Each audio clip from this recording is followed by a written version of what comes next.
The issue of microplastics is a super wicked environmental problem that is quickly becoming the focus of industry, scientists, and the public.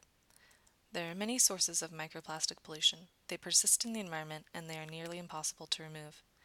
Another issue with microplastics is that they tend to absorb other pollutants. Just like any super wicked problem, there is a good deal of rhetoric involved.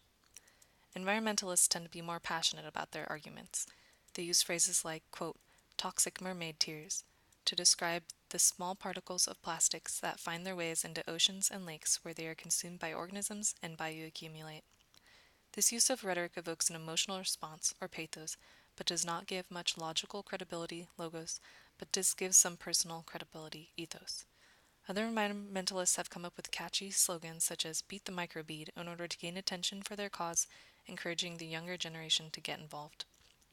Scientists have even begun to be more outspoken than normal about making changes that would reduce the amount of microplastics in waterways. Usually scientists refrain from making statements that could reveal a potential bias, so they stick to the facts, according to Killingsworth, which enhances their credibility through logos and ethos. However, a recent review of literature on the effects of microplastics has led one group of scientists to make the transition from cold science to warm science, in that they use their conclusions to make calls for action to the community, industry, and policymakers.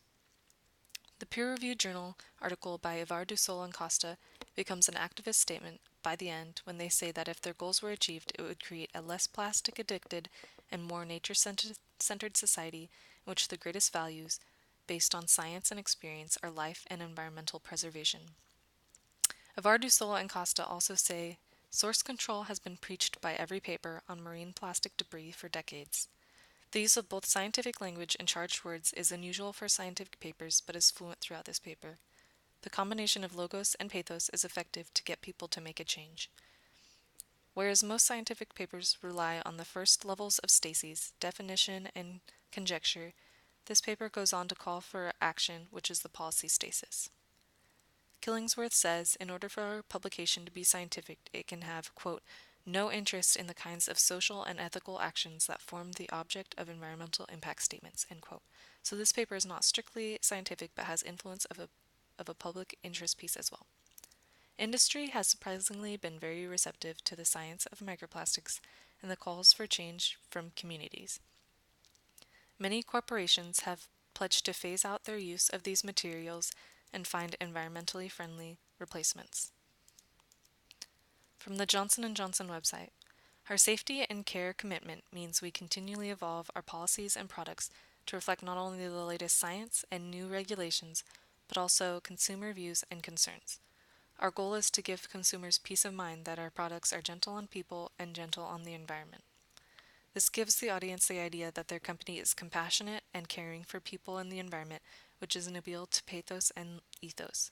By claiming they base their policies on science, they're making an appeal to logos without actually needing to cite specific sources.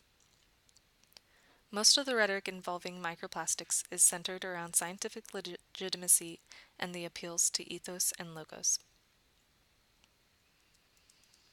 The environmentalists are not radicals, but rather choose to work with corporations and societies to reduce the problem of microplastics. The fact that many corporations are willing to listen to science and society means that activists can get their message across by being accommodators rather than radicals, and makes their message more accessible to all. It is possible that this accommodationist standpoint will not be enough to reduce the problem of microplastics and that more radical action should be taken. There are still millions of plastic bottles left on beaches, waterways, and landfills in poor nations that we don't hear about from these groups. Corporations don't seem like they will stop producing plastic goods anytime soon, even if they plan to phase out microbeads by 2017. The problem of microplastic goes deeper than just microbeads in skincare products. All the plastic we throw away breaks down eventually into microplastics anyways. Since plastics persist in the environment for so long, it is hard to say if the policies and rhetoric of these groups will be enough, or if more desperate calls to action and radical activism may be necessary in the future. Since we are all part of the problem, we must all be part of the solution.